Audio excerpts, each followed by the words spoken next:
తెలంగాణ ముఖ్యమంత్రి రేవంత్ రెడ్డి జిల్లాల పర్యటన కూడా ప్రారంభం కాబోతోంది. సో పాలమూరు జిల్లా నుంచి సొంత జిల్లా నుంచి కూడా పర్యటన ప్రారంభిస్తున్నారు. ఇక ఇంతకాలం కూడా ఒకవైపు లోక్సభ ఎన్నికలు, ఆ తర్వాత హడావిడి మొత్తం కూడా ఇవన్నీ కంప్లీట్ అయిపోయాయి. ఇప్పుడు ఏదైతే సంస్థాగతంగా కూడా పార్టీని బలోపేతం చేసుకునేటటువంటి పరిస్థితి ఉంది.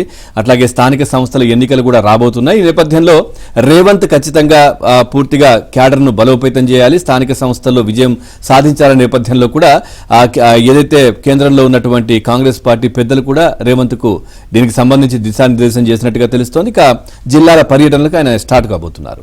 డీటెయిల్గా చూద్దాం.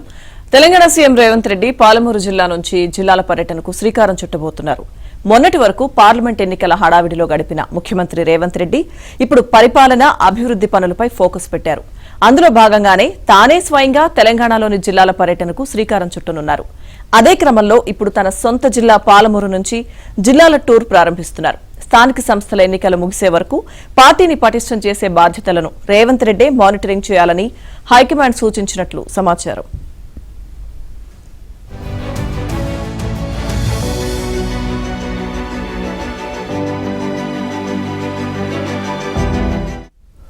జిల్లాల పర్యటనను అత్యంత ప్రతిష్టాత్మకంగా తీసుకున్న రేవంత్ జిల్లాల పర్యటన ముగిసే సమయానికి తాను అనుకున్న లక్ష్యాలు నెరవేరాలని కసరత్తు చేస్తున్నారు.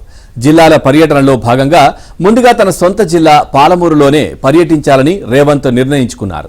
జిల్లాల పర్యటన సమయాన్ని 3 భాగాలుగా విభజించాలని రేవంత్ అధికారులకు సూచించినట్లు సమాచారం. సమీక్షలు, అభివృద్ధి కార్యక్రమాలు, పార్టీ బలోపేతంపై చర్యలు, ఇలా 3 అంశాల ప్రాతిపదికగా ఆ జిల్లా పర్యటన కొనసాగాలని రేవంత్ భావిస్తున్నారు. జిల్లాల పర్యటన నేపథ్యంలో జిల్లాల్లో చేపట్టవలసిన అభివృద్ధి కార్యక్రమాలు, ఆయా జిల్లాల స్థితిగతులు, తీసుకునవలసిన నిర్ణయాలు తదితర అంశాలపై ఆయా జిల్లాల కలెక్టర్ల నుంచి సమాచారం తెప్పించుకుంటున్నట్లు సమాచారం.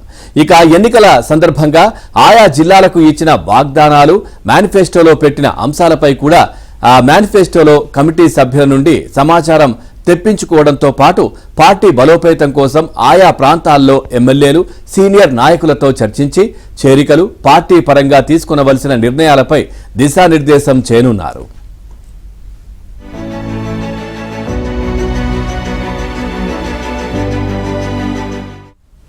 జిల్లాల పర్యటనకు ముందే ఆయా జిల్లాలోని బీఆర్ఎస్ ప్రజాప్రతినిధులను కాంగ్రెస్ పార్టీలోకి తీసుకోవాలని రేవంత్ భావిస్తున్నారు. వీలైతే పర్యటన సందర్భంలోనే చిన్న సభలు నిర్వహించి ఆ సభా వేదికపై చేరికలు జరిగితే బాగుంటుందని హస్తం నేతలు భావిస్తున్నారు.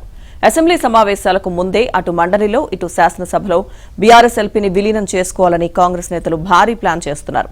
ఇప్పటికే బీఆర్ఎస్ నుంచి 7 ఎమ్మెల్యేలు, 6 ఎమ్మెల్సీలు కాంగ్రెస్ కండువా కప్పుకున్నారు. మరో 19 మంది ఎమ్మెల్యేలు, 11 మంది ఎమ్మెల్సీలు కాంగ్రెస్ పార్టీలో చేరితే ఎల్పీ విలీనమవుతుందని రాజకీయ విశ్లేషకులు అంచనా వేస్తున్నారు.